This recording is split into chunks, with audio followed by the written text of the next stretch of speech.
Welcome back to Yahoo Finance Live. Tesla this morning denying reports it plans to cut December output at its gigafactory over in China. Despite shares down for 2022, our next guest says that the EV maker has really led the charge in this space and, in fact, fundamentally changed the industry. Joining us now is Jeff Osborne, Cowen Senior Research Analyst covering the sustainability, mobility, technology sector. Jeff, you've got a light read, a massive 475-page report where you partnered with 16 other analysts at the firm to come up with over 50 stocks that could benefit in the EV space. But I want to start with your outlook here, because you've talked about EV penetration being at well over 20% by 2025. That is a much faster clip than forecasts in the past. Who stands to benefit the most? Yeah, certainly Tesla did pave the way for the EV train to leave the station, so to speak. But we see a variety of different companies benefiting at Cowen, starting with semiconductors. You have about 2 to 3 times the number of semiconductors in an electric vehicle as you do an internal combustion engine vehicle. Some of the tier 1 suppliers that I cover, Aptiv, for example, is a top idea of mine, as well as Visteon.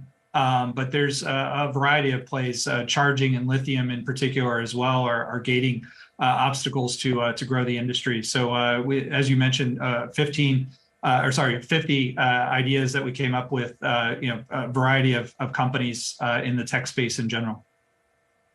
And so you mentioned some constraints there, what we might see with semiconductors and also what we're seeing with lithium batteries. When you do have this influx of EV adoption coming on, how prepared is the industry to deal with those constraints?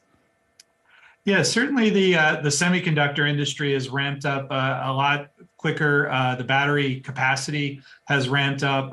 It does take, unfortunately, about 4 to 7 years to build a mine versus a year to build a new factory for chips and batteries. So that's really where the disconnect is that you're seeing. I think between now and, say, 2027, you have a bit of a red line in the industry as to how quick this industry can grow. But when you look beyond that, you're seeing the OEMs, GM, Ford, Tesla, going straight to the mines. That's allowing them to get better funding terms and move the industry forward. So I'm very bullish when we look beyond the midpoint of the decade, especially heading out to 2030, where I think you'll get well into the 30 to 35% penetration for electric vehicles. There's one particular name you're especially bullish on, Solar Edge Technologies, saying that's the best idea for 2023. Walk me through your thesis. Sure. I cover 2 different worlds. So on the renewable energy side, Solar Edge is our top idea for 2023. It's a solar inverter company. So think of it as a router for electrons that are coming off of your solar panels. And you're seeing a nice tying together with EVs. When you buy an EV, about 30 to 50% of your electricity consumption is increased at your home. And so more EV owners are going solar, see Solar Edge leading the charge, so to speak, in terms of their ability to manage the electron. So pairing with batteries, pairing with EV chargers, and really being a better constituent with the grid to allow solar to interoperate with utility networks in a much better fashion.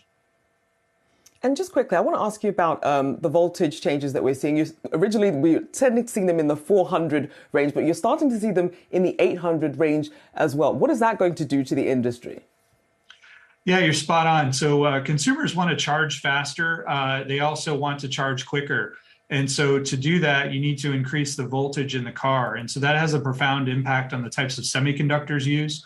You move to what's referred to as silicon carbide. So that could be companies like ST Micro, Infineon, Wolfspeed that my colleagues Josh Buckhalter and Matt Ramsey cover. But it also has an impact on the tier 1 suppliers. So companies like Aptiv and Visteon benefit there. And so Tesla, which is showing on the screen, uses a sub 400 volt wiring harness. But you are seeing quite a few new vehicles led by the Porsche Taycan and Hyundai's family of vehicles using 800 volt.